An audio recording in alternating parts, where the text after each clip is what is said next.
BLACKTAIL is a game where you play as Yaga, an orphan kid with some stuff on her face that makes the superstitious village folk mistreat her. You know, as you do.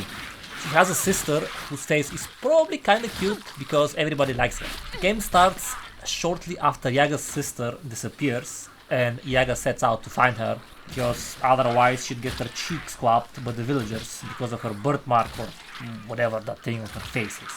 Metaphorically get her cheek swabbed, of course. She's a kid, so like she'd get bullied, maybe stabbed, definitely burned eventually. Anyway, there's a bunch of other kids who disappeared over the past 3 years. In the game story, you go around a magical fairy tale inspired forest trying to find Yaga's sister and also going down memory lane. Except the first time you went there, you know, when you created those memories, you were high on cyanide, so you don't remember anything. You can probably imagine how this goes, and you'd probably be at least somewhat on the right track. That is to say, the story isn't very imaginative, but it's not bad either. The art is nice, the music is great, I really like it.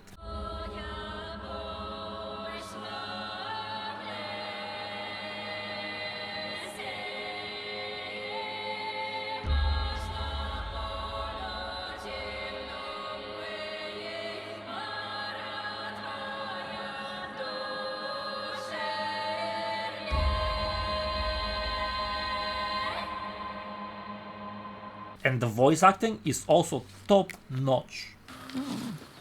It can save your sorry ass. You gotta learn every way to crawl out of your own grave.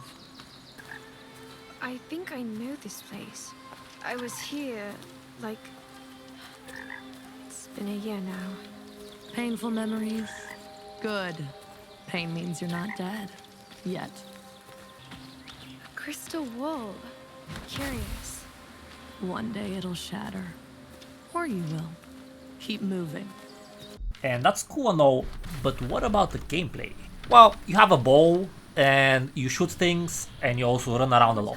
The game is basically fetch quests and kill boss quests. But at least moving around is not so bad, especially after Act 1 and 2, which unlock a new form of quick travel each. There's also crafting, sort of. You get a bunch of stuff from the ground like sticks, feathers, honey, you know, things that are normally found on the ground. And then you make mostly arrows, but some antidotes and some other potions. And everything respawns aside from big quest bosses, so you can always find more resources and you can always have more things to use those resources on, if you want. I gotta say, the whole thing felt a lot like busy work to me. Mostly because you can only hold so many arrows and you can also only hold so many resources. So even though there's feathers all around for you to pick up, sometimes you end up with 0 arrows and no feathers to craft new ones. Like seriously, maybe that's just my 2 brain cells rubbing the wrong way backwards way around turntable, but a couple of times I couldn't find any feathers in the area I was in. It was quite upsetting. If I had to pick one major gripe I had with the game, it would be that. But given that it only happened like twice, I guess statistically, that's good for the game. A close runner-up for oh god, why is this in the would be the save system. So this is how it works. There's those shrines where you leave a flower and the game saves for you. And also I think when you get to a cinematic it saves, but I didn't pay attention to that at the start of all cinematics, so I can't say for sure. So these shrines are basically checkpoints.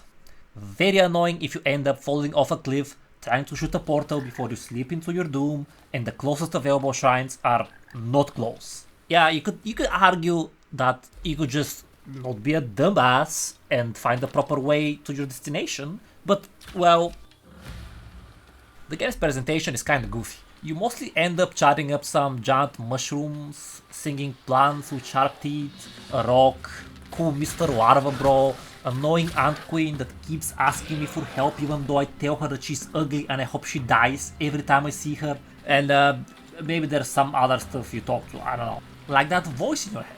She uses bad words sometimes, which was very noticeable to me because most of the other conversations are rather fairy tale-ish, I think. I don't read fairy tales anymore. I work full-time instead and play video games to drown the ever-growing feeling of loneliness and the looming fear of the passage of time, heralding the eventual, inevitable, steadily approaching end of my existence. You also get to be a good person, or a scumbag. Like, you can give apples to hedgehogs, or step on stick bugs. You know, the pinnacle of good and the pinnacle of bad. You get different perks based on your choices if you're consistent with them, and also different mushrooms try to kill you based on your choices.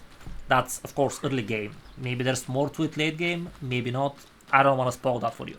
Regarding the storytelling in the game, there is a perhaps sharp contrast between the storytelling. You know, with the normal quests you do for talking mushrooms and not talking but still able to communicate rocks, and the main story quest with how Yaga was treated in the village and that other storyline that might be considered a spoiler, so I won't mention it. That's just a note I thought might be important to some of you. I personally am kind of okay with it, but at the same time the Goofy wasn't goofy enough, where an example of the Goofy being really goofy would be the Borderlands series, and at the same time the more serious bits were surrounded by enough goof to lose some of their impact for me. Overall, I would say the game's alright, and it's priced at 30 euro, so it's probably a good purchase if it seems entertaining to you at all. A few random notes I couldn't fit in the script. Now, first, the game starts with Once Upon a Time. Nice.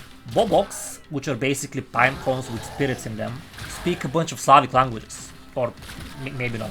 I only really speak one Slavic language. Maybe it's all just Polish. Either way, I thought it was cool. There's a lot of puns in the game. A lot for my taste, at least. They're not too terrible though, as far as puns go. Except maybe the ones with the rock person. That questline was a rocky ride, alright. New Game Plus exists. Also, I got a banger idea for a D&D character, which I will never play because, well, if you know, you know. Anyway, if you scroll down, you see a subscribe button, a like button, and a comment section. Do what you want, I'll go look for another game to play. God damn, it's cold here. Ooh.